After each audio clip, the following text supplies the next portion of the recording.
So you love the HTC One, or perhaps you love HTC, but you just don't like that battery life, or maybe you want something a little bit different from the pack. The device for you is going to be the HTC Butterfly S. I'm Aaron Baker from PhoneDog.com. This is the newest edition of the Butterfly family, and it brings to the table some great improvements over the HTC One, including a bigger battery and a bigger 1080p HD display. Is it worth it at about $800 unlocked? We'll find out in PhoneDog's full video review of the HTC Butterfly S.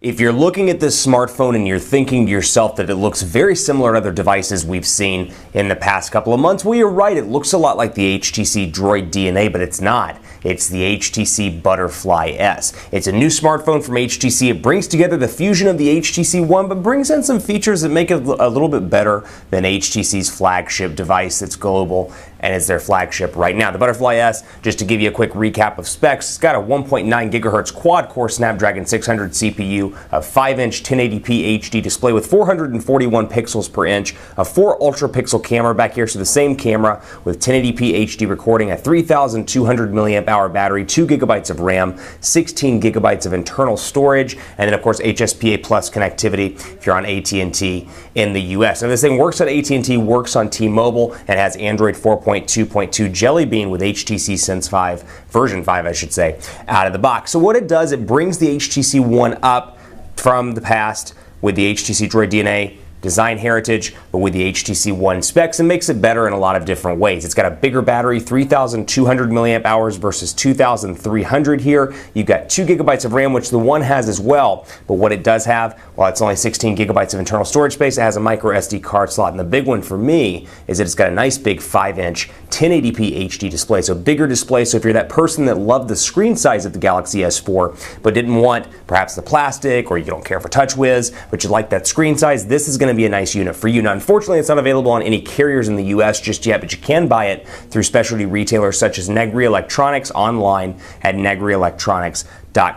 You have to forgive me for my voice. I'm recovering from a cold, so I apologize for that. And I'm going to take that time to stop and thank our partners at Best Buy Mobile for giving us devices very similar to this. Actually, they give us HTC Ones, they give us Lumia 1020s and more for use in our One Paw Band-Aid giveaway game. When you go into Best Buy Mobile to get an HTC device or a Samsung device, you'll walk out working. They'll get your email, your contacts, your web, all that stuff set up, so when you walk out the door, you're good to go at Best Buy Mobile. So the Butterfly S, like I said, an international device, very different, but again, brings some great things to the table, like Android 4.2.2 out of the box, a bigger display, and then brings that Sense 5 interface over to a different platform. So it has boom sound as well, I should point out, and it has Beats audio capabilities as well, but design-wise looks very much like the Droid DNA we saw last year on Verizon Wireless, with the red accents, the black, and then the back, while it is a chrome and not a matte version like the Droid DNA, still very similar all around. Now let's compare this to the HTC One and hold them side by side so you can kind of see what they look like. First of all, HTC Butterfly S has a glossy look and feel all around, and it serves a dual purpose. One, it's a little bit different from the HTC One, so you may love the design difference here of the Butterfly S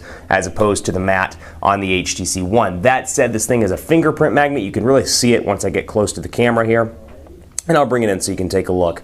You can see some of the fingerprints, and like I said over here as well, and we saw this in the HTC Droid DNA as well, when I do a fingerprint gesture, for example, you can really see that it's going to pick them up. You can see that tread right there really quickly, and that's going to be frustrating for a lot of people. Not to say the Droid DNA, or excuse me, the HTC One doesn't do that, but still, with the matte back, it's not as noticeable. I'm constantly wiping this thing on my shirt, and that's something you may love, you may hate, and you may have to get over if you like the design of the Butterfly S, but you want that power of the HTC One. So let's talk about what comes in the box here, or comes on the device itself. You get a bunch of applications. This is a Taiwanese device. It launches in Taiwanese markets, in Asia as well, Japan, all that good stuff. And you've got some applications here that honestly I have no clue what they are. I have not worked with them. I have Dr. I on this device as well. And I should point out, because this is an unlocked device, you're not going to get any carrier installed bloatware, at least from US carriers. You can see My TV HD. Going down through here, you can see TuneIn Radio, and of course all the HTC stuff. TV as well, I should point out that the power button, much like on the HTC One, has an IR blaster behind it as well, so you can use HTC's TV application and control your TVs, be it at the gym, be it at work, or be it at home. So otherwise, functionality very similar here, but a slightly faster processor, 1.9 or clocked at 1.9 gigahertz versus 1.7, which we'll do a quadrant standard test and take a look at here in just a second. But you got blink feed as well, and you can see I've pre-configured blink feed. And again, take a look at this versus the 4.7-inch display on the HTC One. And this is not a dogfight, but I want to compare it to the device that's available in the US markets just so you can see the difference difference between the two.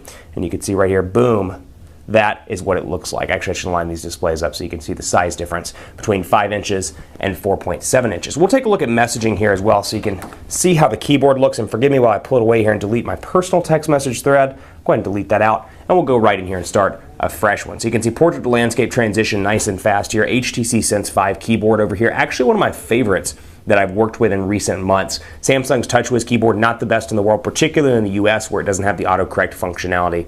We'll say the Quick Brown Fox is happy, though he has a cold. Quick Brown Fox has a cold too. And we'll go into Quick Brown Fox is very much like me. And you can see here, attach picture, video, audio, location. You can do all the typical stuff here. And again, portrait to landscape, nice and fast. And you can see that that pesky menu button is up there on the top as well. Now, recent applications, I can double tap that, or single tap, I should say, to access recent applications, since you have 3 buttons down here as opposed to 2 on the HTC One. You got back, home, and recent apps. Press and hold home to access Google Now as well. Now, I have an AT&T SIM card in this. Like I said, it runs on AT&T and on T-Mobile in the States. And I'm going back and forth, I should say, between a mix of HSPA Plus, HSPA, as you can see up here by the signal strength indicator. Now, one of the things Android 4.2.2 brings to the table is physical percentage indicator, but otherwise, outside of that, settings very run-of-the-mill here in comparison to what we've seen from Sense 5 on the HTC One. You've got the same personalization options here: wallpaper, lock screen style, ringtone, notification sounds, and more. Wallpapers are all the same. Through here, you'll notice all this stuff from Sense 5 and the HTC One. So outside of the body being different, the specs being different, that's really where you see the changes between it and HTC's flagship One. Stay tuned for part 2. We'll talk about speed tests, the camera, and we'll put this thing through its paces in part 2 of the HTC Butterfly S video review.